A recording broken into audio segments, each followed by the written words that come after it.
Good evening, everybody. It's me again with a different hat. Tonight I'm going to talk to you about part two of Playing in the Dark, the chapter called Romancing the Shadow. I'm not sure if that's a pun on or meant to be a pun on a very popular movie from around that same time period, maybe a little bit earlier, called Romancing the Stone. I've not been able to track down any sort of reference to that. I think really it's more Morrison being talking about two big things. Obviously, the darkness that is in the title of the book, and the darkness that she's talking about throughout the book, the African American experience and the lack of African American characters in most American writing, most American literature, at least up until the 20th century, and the overall lack of African American characters as fully rounded characters in most literature of the 17th, 18th, 19th centuries and into the 20th century, at least as far as writers who happen to be white, mostly male, during that time period. Romancing means a couple of different things, of course. To engage in love with someone, but it has a deeper meaning of that, and it's about the Romantic period, generally the late 1700s, the 1790s through roughly 1830-ish in Europe. It took on a little bit later in the United States, roughly 1810 to roughly 1850. It developed and changed in the United States, and something that you would learn about in greater depth and detail in an American literature course. But suffice to say that every movement and trend that took off in Europe until about the beginning of the 20th century became a trend in the United States about 10 or 15 years later. American artists and writers, musicians, generally followed what was going on in Europe, and then they did their own version of it. But it was the Romantic period in Europe was heavily influential around the world. It was highly tied into the Enlightenment period. It was very much involved in the Age of Revolution, not only in the United States or the U.S. the American colonies, but in the French Revolution as well. And those ideas that grew out of the Enlightenment, which was about a century or so before the Romantic period, took form and shape over the course of that century and became the ideals that led to the American Revolution, led to the French Revolution, and to other revolutions around the world.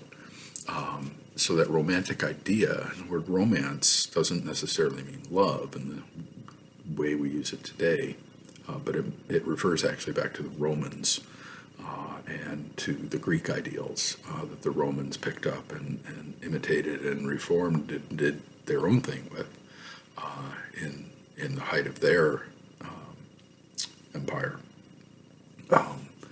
So there's a lot of wordplay, as we've noted already numerous times with this book and with Morrison's writing. Working off cue cards here, so I'll be glancing down at them from time to time.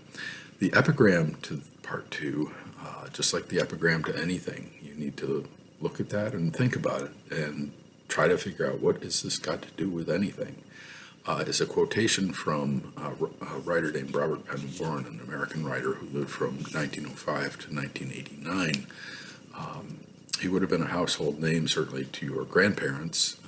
He's a very well-known writer. He was actually our first poet laureate of the United States. We didn't get around to having a poet laureate, which is your national poet, until 1986, and Robert Penn Warren was chosen as that person. What is a poet laureate is that's the pinnacle of a writer's career in some sense. The poet laureate of England is the spokesperson, the poetic voice of England during the time of his or her laureateship. And it's an incredible honor to be chosen as the national poet. We've had many great poets in the United States, and in fact, in some ways, American poetry, beginning in the early 20th century, took over. We've talked about T.S. Eliot and written about T.S. Eliot in some of the lessons before.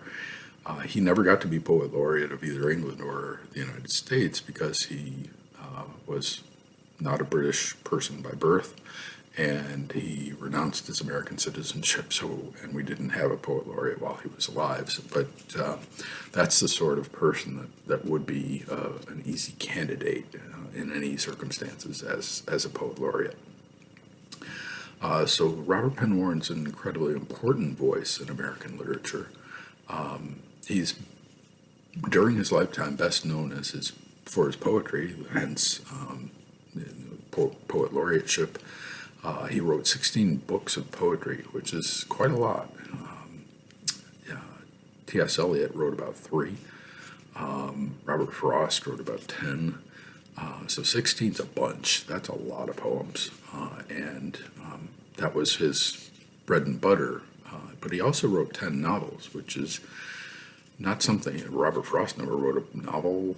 T.S. Eliot dabbled in playwriting and wrote a lot of essays. But to be a poet and a novelist is kind of an odd combination. To be a novelist and a short story writer, not so odd. Although not every novelist is a good short story writer, and not every short story writer is a great novelist, even if they try to do both. But Robert Penn Warren was well known as a writer of novels as well. Probably best known for a novel that came out in 1946 that won the Pulitzer Prize for him. So he got a lot of prizes as a writer. Called All the King's Men. And it's a fictional depiction of a presidential candidate based around Huey Long, who was a firebrand populist. I don't want to say he was the Donald Trump of the 1930s, although there are some similarities. He was highly nationalistic, but he was not crude in the same ways, but he was an earthy sort of person. And hugely popular, especially in the South. He ran for president and was in fact assassinated. All the King's Men is a fictional depiction of Huey Long's rise and fall. And the book includes the assassination scene and so forth, but it's, again, fictionalized, but it's a remarkable novel. Warren was a Southern writer. In fact, he was a founding member of the Southern Writers Group, and he was also the co-founder of a very important and influential literary magazine called the Southern Review with a writer named Cleanth Brooks. And what they did was to look at writing mostly done, or all completely done by Southern writers during that time period, the 20s, 30s, 40s, 50s, 60s. Some of our greatest writers came from the American South in that time period. People like William Faulkner and Flannery O'Connor, who you've seen me make reference to in other documents in this course. The other thing that, the reason that I think that Morrison chooses this quotation is not because of all of everything I've just said wonderful about Robert Penn Warren, but about how the use of the N-word in that epigram shows the ease with which that sort of, turn off my notifications on my phone, there we go, the ease with which a white writer just feels privileged to use the N-word without questioning it. And he's not quoting somebody. He's not using it in the way that Mark Twain uses the N-word throughout Huckleberry Finn, because that was the word that people used. And he is being a realist writer and reflecting the world as he experienced it, as it existed. But Warren just throws it in there, and yet it ties into the overall meaning of shadow. And Morrison does not shy away from the use of the N-word in her writing either, but she always points it out too, as she does in chapter 2, and says this is the word that is used because, and then she explains why she uses it. Part 2 begins with a long passage from, or relatively long passage from, a novel that I would never ask anybody to read. It's painfully bad. Edgar Allan Poe was a great short story writer, essentially the inventor of the horror story, the inventor of the detective story as we know them today. But a novelist he was not. He just could not manage the long form, and he only attempted it once. And he wrote this narrative of Arthur Gordon Pym of Nantucket that nobody reads unless they're a Poe scholar, and even that they must have to put a clothespin over their nose while they read it because it's really tragically bad. Poe was just not able to manage the novel form.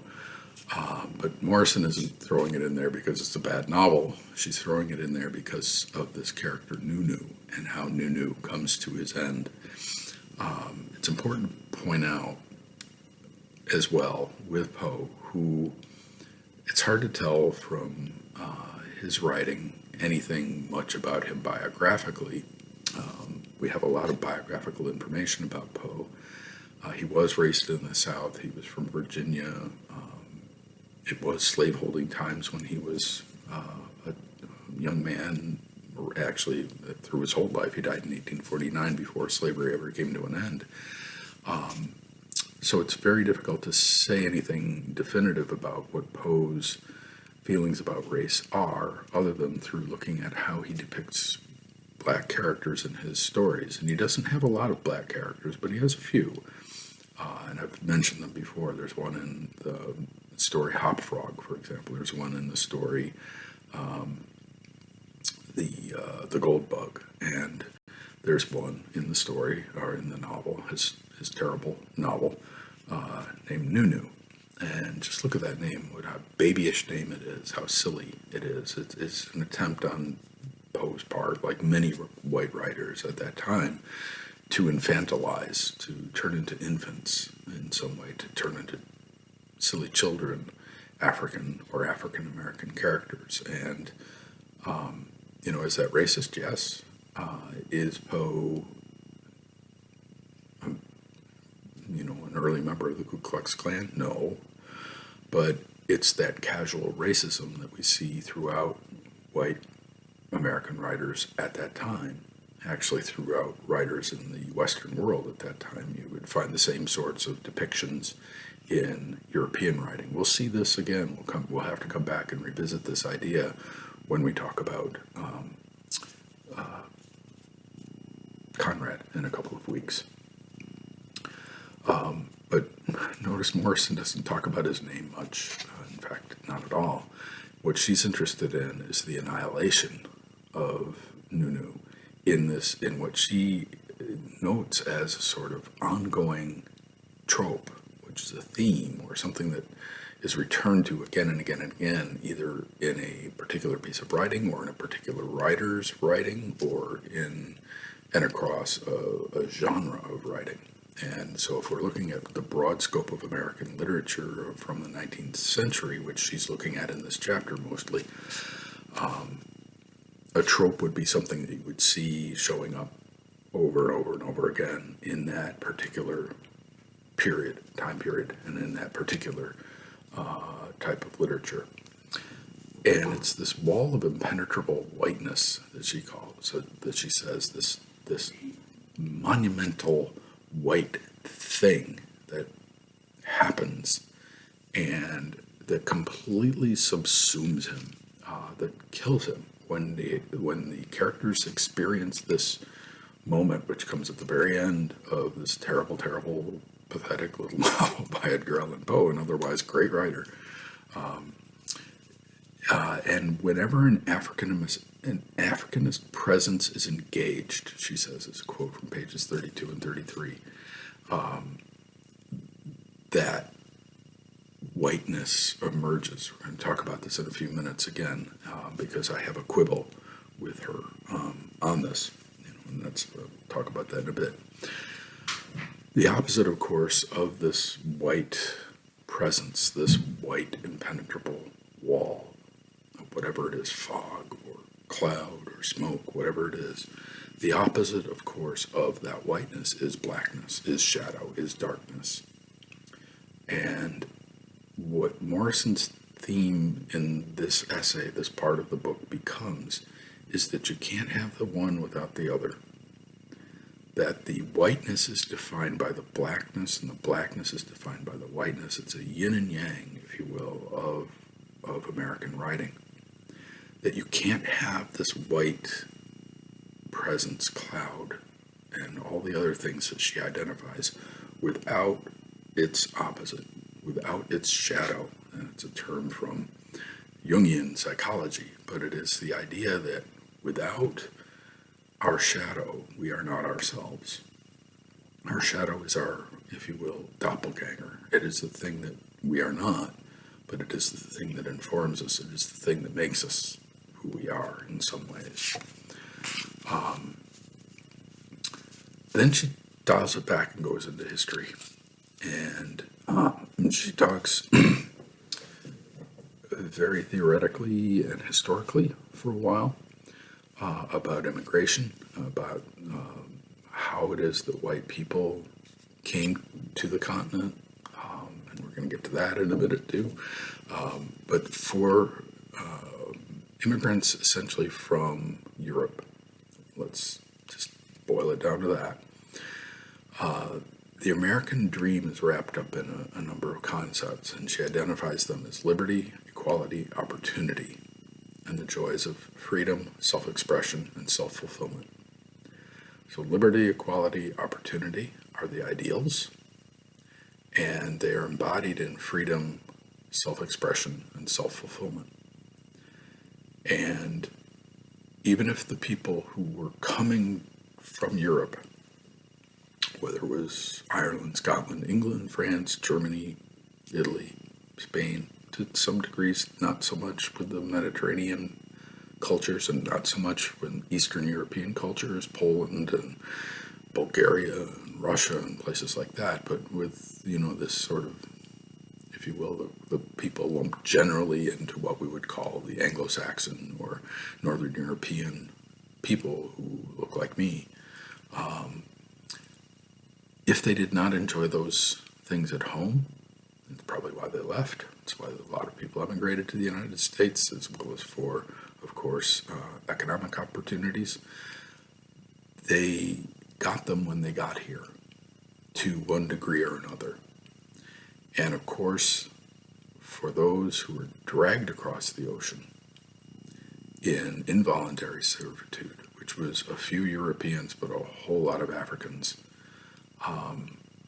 and remember too that Columbus took a whole lot of Native Americans to Europe and sold them into slavery in Europe. So it was the transatlantic buying and selling of people was a two-directional thing, at least early on. For those people that were dragged in chains, none of those opportunities existed. And even after the Civil War, many of those opportunities, freedom, self-fulfillment, self-expression, equality, liberty, opportunity, did not exist. So that those American ideals that she identifies, those dreams, those wants and desires, could be achieved if your skin was white, and could be achieved if you were a European person. To lesser and greater degrees, we all know that from history, but that at least your whiteness did not prevent you from enjoying the opportunities of those things, those opportunities and freedoms and blah, blah, blah. But if your skin was not white, then good luck. And those things were prevented from you ever achieving or having or enjoying. The Civil War did not change much of that. But what's interesting, and that Morrison argues anyway, is that our early literature does not reflect this optimism. That for some reason or other, until the 1860s, 70s, 80s, 90s, you don't get a lot of optimism. You don't get a lot of rah-rah, hoopla in American literature. Instead, you get what she calls dour, troubled, frightened, and haunted literature. That's for a quote from page 35. So the question becomes, why would a boisterous young nation be so glum in its literature? And she has two answers to that, one being something I've already mentioned, which is the 19th century tradition of Romanticism or Gothic, and the other is a self-inoculation against pessimism as a culture. That if we can point out all our own warts and wrinkles, then nobody else will point them out for us. So we have our Nathaniel Hawthornes who go back and look at the Puritans and write novels like The Scarlet Letter. We have Washington Irving, who writes these really dark and strange tales from, downstate New York. The Legend of Sleepy Hollow and Rip Van Winkle. None of these are particularly cheerful. We have Edgar Allan Poe, who specializes in horror and murder and death and so on.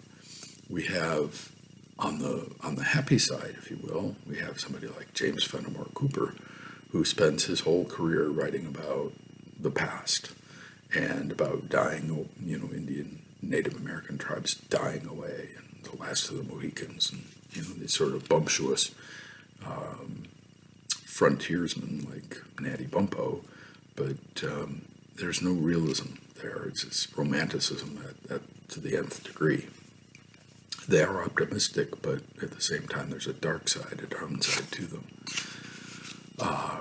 Romance became the American mainstay, she argues, made possible the sometimes safe and sometimes risky embrace of our fears.